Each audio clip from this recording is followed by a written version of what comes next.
গ্রিনল্যান্ডে স্বাগতম। প্রিয় দর্শক, প্রথম, দ্বিতীয়, তৃতীয় পর্বের পর আজ চতুর্থ পর্ব।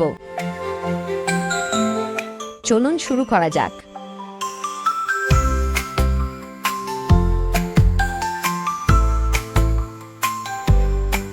দক্ষিণ গ্রিনল্যান্ডের ফিয়র্ডগুলোর মাঝে অবস্থিত ছোট্ট নির্জন দ্বীপ কোণার্থক আর্কটিক অঞ্চলে সবচেয়ে বিস্ময়কর মানবিক অভিজ্ঞতাগুলোর একটি উপহার দেয়। গ্রিনল্যান্ডে সারা বছর গোসল করার উপযোগী প্রাকৃতিক উষ্ণ প্রস্রবণ রয়েছে এমন জায়গা খুবই কম, আর উনার্থক তাদের অন্যতম। বাইরের তাপমাত্রা হিমাঙ্কের নিচে নেমে গেলেও এই পানির তাপমাত্রা প্রায় ৩৭ থেকে ৩৮ ডিগ্রি সেলসিয়াস থাকে।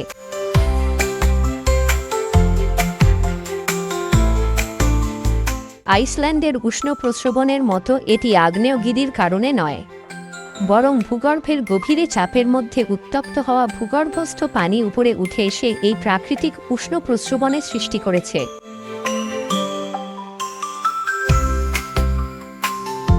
আধুনিক পর্যটনের অনেক আগে থেকেই শতাব্দীর পর শতাব্দী ধরে মানুষ এই উষ্ণ জলের ব্যবহার করে আসছে।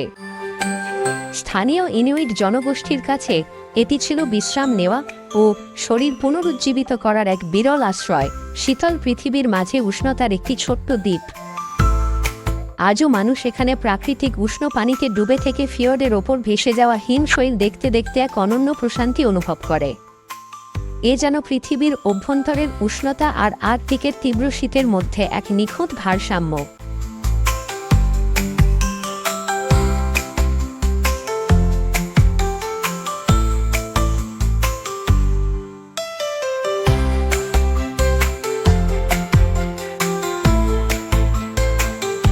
পূর্ব গ্রিনল্যান্ডের সবচেয়ে বড় শহর তাসিলাক পৃথিবীর অন্যতম নাটকীয় প্রাকৃতিক পরিবেশে অবস্থিত।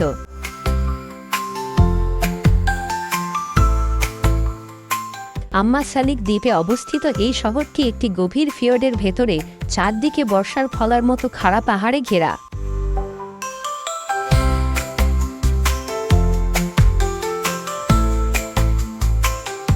দক্ষিণের কোমল উপত্যকাগুলোর মতো নয়, তাসিলাকের চারপাশের পাহাড়গুলো প্রাকৃতিক প্রাচীরের মতো কাজ করে এবং সমুদ্রের তীব্র ঝড়ো বাতাস থেকে শহরটিকে রক্ষা করে। খাড়া পাথুরে ঢালে সারি সারি রঙিন কাঠের বাড়ি ধূসর পাথরের পটভূমিতে সৃষ্টি করেছে এক অনন্য বৈপরীত্য।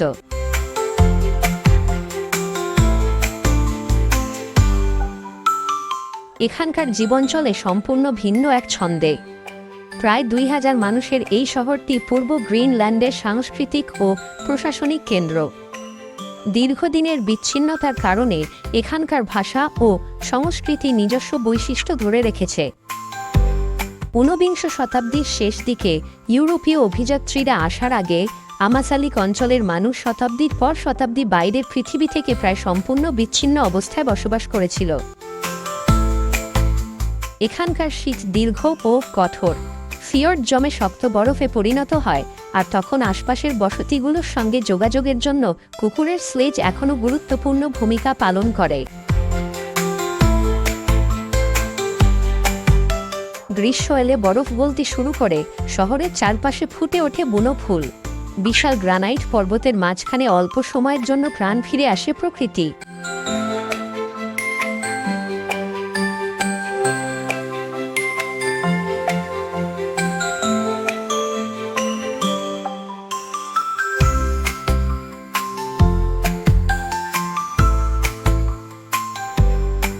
শেরমিলিক শব্দের অর্থই হল হিমবাহের স্থান। প্রায় ৮০ থেকে ৯০ কিলোমিটার দীর্ঘ এই বিশাল ফিয়র্ড ব্যবস্থা পূর্ব গ্রিনল্যান্ডের সবচেয়ে ঘন ও দর্শনীয় হিমশৈলের চলাচলের পথগুলোর একটি।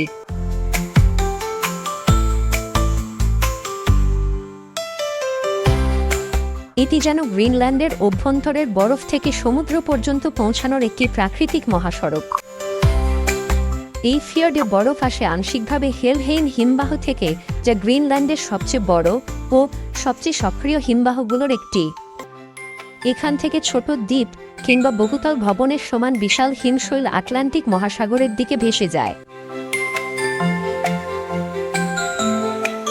এই দৃশ্যের প্রতিটি মুহূর্ত বিশালতা আর প্রকৃতির অপ্রতিরোধ্য শক্তির পরিচয় বহন করে।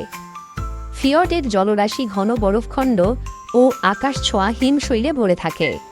হাজার বছরের চাপে সংকুচিত বরফ গভীর নীল আভায় ঝলমল করে। বরফের সঙ্গে সঙ্গে এখানে আসে বন্য প্রাণীও।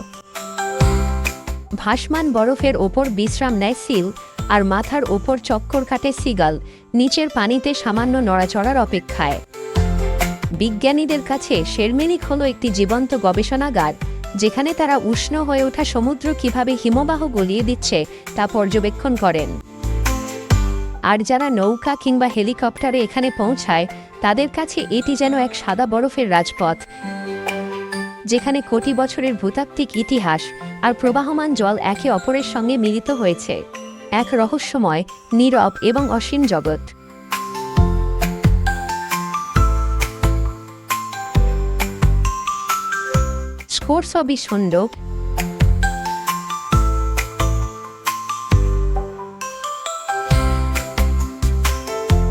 স্কোরসবিসুন্ড এর প্রবেশমুখের কাছে অবস্থিত ইত্তকোর্তর্নিত পৃথিবীর সবচেয়ে দুর্গম ও বিচ্ছিন্ন জনবসতিগুলোর একটি। গ্রিনল্যান্ডের পূর্ব উপকূলে অবস্থিত এই ছোট্ট বসতিটি বিস্তীর্ণ সমুদ্র দ্বারা আইসল্যান্ড থেকে বিচ্ছিন্ন। বছরের বেশিরভাগ সময় ঘন সমুদ্র বরফের কারণে এখানে জাহাজ চলাচল প্রায় অসম্ভব হয়ে পড়ে। মাত্র প্রায় ৩৫০ জন মানুষের এই বসতিটি ধূসর টুন্ড্রা ও বরফে ঘেরা বিশাল পর্বতমালার মাঝে জীবনের এক ক্ষুদ্র আলোকবর্তিকার মতো। এখানে পৌঁছানোর একমাত্র উপায় হল নেরলারিত ইনাত বিমানবন্দর থেকে হেলিকপ্টারে অথবা গ্রীষ্মের অল্প কয়েক সপ্তাহের জন্য, যখন সমুদ্রের বরফ গলে নৌপথ খুলে যায়। এরপর শুরু হয় পৃথিবীর সবচেয়ে বিচ্ছিন্ন আর্কটিক জনপদের আরও বিস্ময়কর গল্প। কিন্তু এই জনপদকে সত্যিকার অর্থে বিশেষ করে তুলেছে এখানকার মানুষ। এখানেই এখনও বসবাস করেন ইনুইট শিকারীরা, যারা হাজার হাজার বছর ধরে চলে আসা জীবনধারা আজও ধরে রেখেছেন। গ্রিনল্যান্ডের অনেক শহর যেখানে ধীরে ধীরে পর্যটন ও সেবাভিত্তিক অর্থনীতির দিকে ঝুঁকেছে, সেখানে এখানকার মানুষ এখনও খাদ্য ও প্রয়োজনীয় উপকরণের জন্য মূলত সিল, নারওয়াল এবং কঠোর সরকারি নিয়মের আওতায় মেরু ভালুক শিকারের ওপর নির্ভরশীল।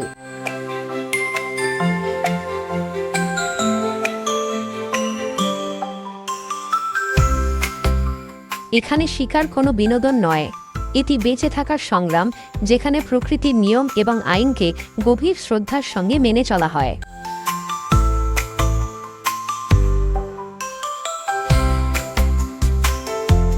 কুকুরের স্লেজ এখনও এখানকার সবচেয়ে গুরুত্বপূর্ণ কর্মসঙ্গী। শহর জুড়ে ইঞ্জিনের শব্দের চেয়ে কুকুরের ঘেউ ঘেউ বেশি শোনা যায়।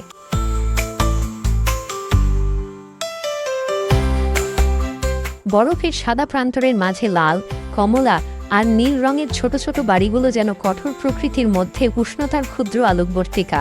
ইত্তকোর্তর্নিত এমন এক জায়গা যেখানে আধুনিক জীবন আর হাজার বছরের টিকে থাকার ঐতিহ্যের সীমারেখা প্রায় মিলিয়ে যায়। এটি প্রমাণ করে মানুষের অস্তিত্ব নিজেই কখনো কখনো সবচেয়ে কঠিন বিজয়।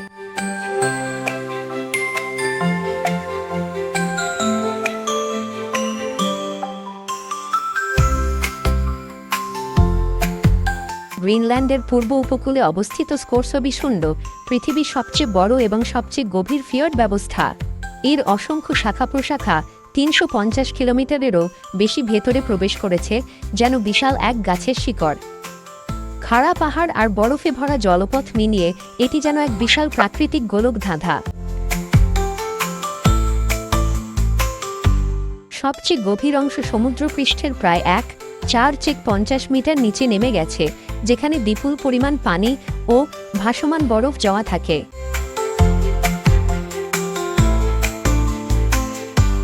এখানকার ভূতাত্ত্বিক গঠন পৃথিবীর কোটি কোটি বছরের ইতিহাসের সাক্ষ্য বহন করে। দক্ষিণে কালো ব্যাসল্ট পাথরের পাহাড় আর উত্তরে রঙিন স্তরযুক্ত অবসাদী পর্বতমালা প্রকৃতির এক অনন্য শিল্পকর্ম। কালো শিলা, সাদা বরফ আর গাঢ় নীল জল মিলিয়ে সৃষ্টি হয়েছে এক নীরব অথচ ভয়ঙ্কর সুন্দর দৃশ্যপট।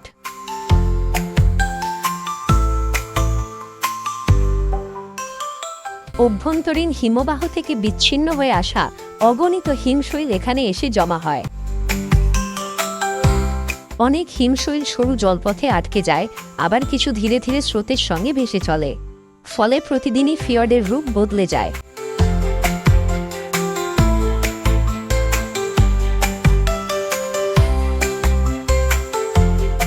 উপকূলের সরু টুন্ড্রা অঞ্চলে এখনও টিকে আছে আর্কটিকের বন্যপ্রাণী।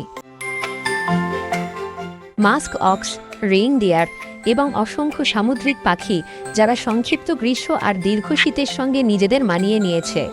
নীরবতা ভেঙে যায় শুধু পাহাড় থেকে বরফ ভেঙে পড়ার গর্জনে কিংবা গভীর উপত্যকা দিয়ে বয়ে যাওয়া ঝড়ো বাতাসের শীষে।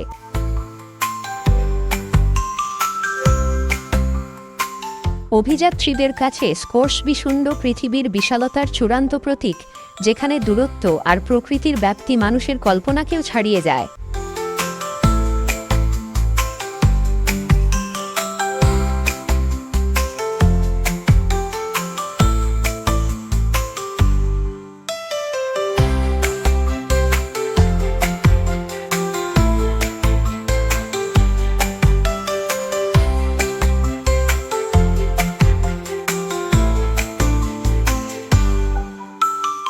উত্তর পশ্চিম গ্রিনল্যান্ডের কানাক, যা একসময় থুলে নামে পরিচিত ছিল, পৃথিবীর উত্তরতম স্থায়ী জনবসতিগুলোর একটি। উত্তর অক্ষাংশে ৭৭ ডিগ্রিরও ওপরে অবস্থিত এই অঞ্চল বছরের পর বছর প্রকৃতির চরম বৈপরীত্যের মুখোমুখি হয়। কয়েক মাসের মেরু রাত্রি, তারপর মধ্যরাতের সূর্যের দীর্ঘ গ্রীষ্ম। কানাক যেন বরফে জমাট সমুদ্র আর অনুর্বর টুন্ড্রার মাঝে মানুষের একটি ছোট্ট অগ্রবর্তী ঘাঁটি।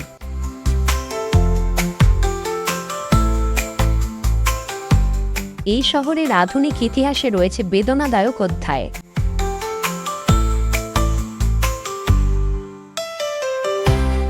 ১৯৫৩ সালে একটি সামরিক ঘাঁটি নির্মাণের জন্য বহু ইনুইট পরিবারকে তাদের পূর্বপুরুষের ভূমি থেকে সরিয়ে নেওয়া হয়েছিল।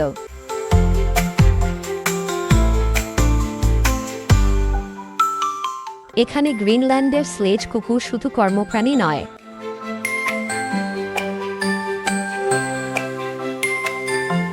বরফে জমে যাওয়া ফিয়র্ড পেরিয়ে শিকারীদের খাদ্যের সন্ধান পৌঁছে দেওয়ার একমাত্র নির্ভরযোগ্য সঙ্গী তারাই। হাজার বছরের এই প্রাচীন জাতের কুকুর অত্যন্ত শক্তিশালী, সহনশীল এবং তীব্র শীত সহ্য করার জন্য জন্মগতভাবে প্রস্তুত। দলের প্রতিটি কুকুর নিজের অবস্থান জানে, শৃঙ্খলা দলকে একত্র রাখে, আর সহনশীলতা তাদের সবাইকে বাঁচিয়ে রাখে।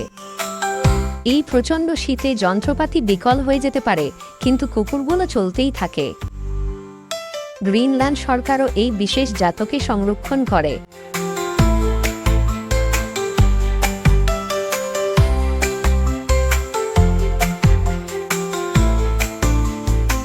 উত্তর ও পূর্ব গ্রিনল্যান্ডের অনেক অঞ্চলে অন্য জাতের কুকুর আনা নিষিদ্ধ, যাতে স্লেজ কুকুরের বিশুদ্ধ বংশ ও অভিযোজন ক্ষমতা অক্ষুণ্ণ থাকে। বরফের ওপর কুকুরের থাবার ছন্দ আর স্লেজের ঘর্ষণের শব্দই যেন কানাকের পরিচয়।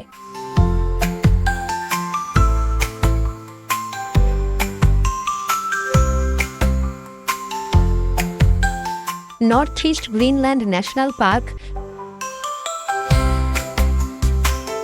সমগ্র উত্তর পূর্ব গ্রিনল্যান্ড জুড়ে বিস্তৃত। North east Greenland national park পৃথিবীর সবচেয়ে বড় জাতীয় উদ্যান।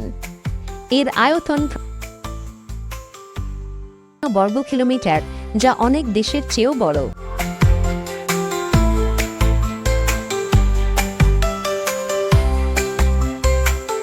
এখানে কোনো স্থায়ী সাধারণ জনবসতি নেই।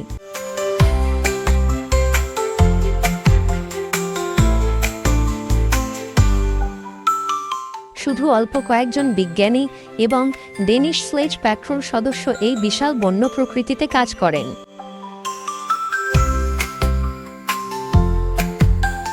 এই উদ্যান জুড়ে রয়েছে বিশাল বরফস্তর, সুউচ্চ পর্বত, বিস্তীর্ণ টুন্ড্রা উপত্যকা এবং অসংখ্য ফিয়র্ড। এখানেই মানুষের নিয়ন্ত্রণ শেষ হয়ে যায়, আর প্রকৃতির নিয়মই হয়ে ওঠে একমাত্র আইন।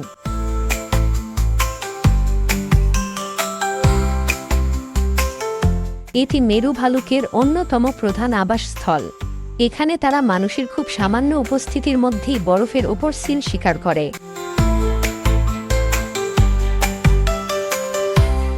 আর্কটিক শিয়ালও এখানে বাস করে, পৃথিবীর সবচেয়ে সহনশীল ছোট প্রাণীদের একটি, যারা ঋতু বদলের সঙ্গে সঙ্গে নিজের লোমের রঙও বদলে ফেলে। শীতকালে তাপমাত্রা -50°C-এরও নিচে নেমে যেতে পারে, আর ঝড় হয় অত্যন্ত ভয়াবহ। কিন্তু এই কঠোর পরিবেশই পৃথিবীর শেষ অবশিষ্ট অক্ষত বন্য অঞ্চলগুলোর একটিকে রক্ষা করে এসেছে। এটি শুধু একটি জাতীয় উদ্যান নয়, এটি যেন বরফ যুগের এক জীবন্ত টাইম ক্যাপসুল, যেখানে নীরবতা ও বিশালতা আমাদের মনে করিয়ে দেয় পৃথিবীতে এখনও এমন কিছু স্থান আছে যেখানে মানুষ চিরকালই শুধু অতিথি হয়ে থাকবে।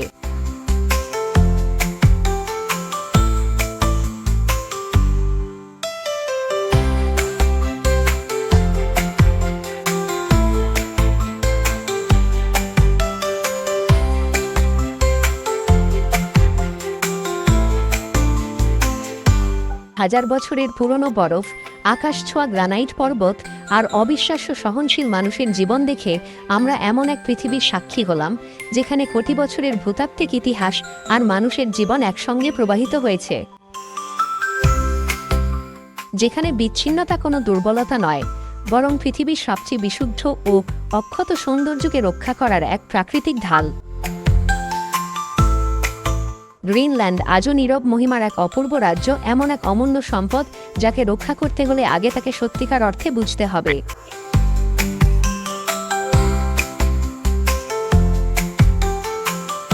শিলা, বরফ আর বিস্ময়ের এই দীর্ঘযাত্রায় আমাদের সঙ্গে থাকার জন্য আপনাকে আন্তরিক ধন্যবাদ।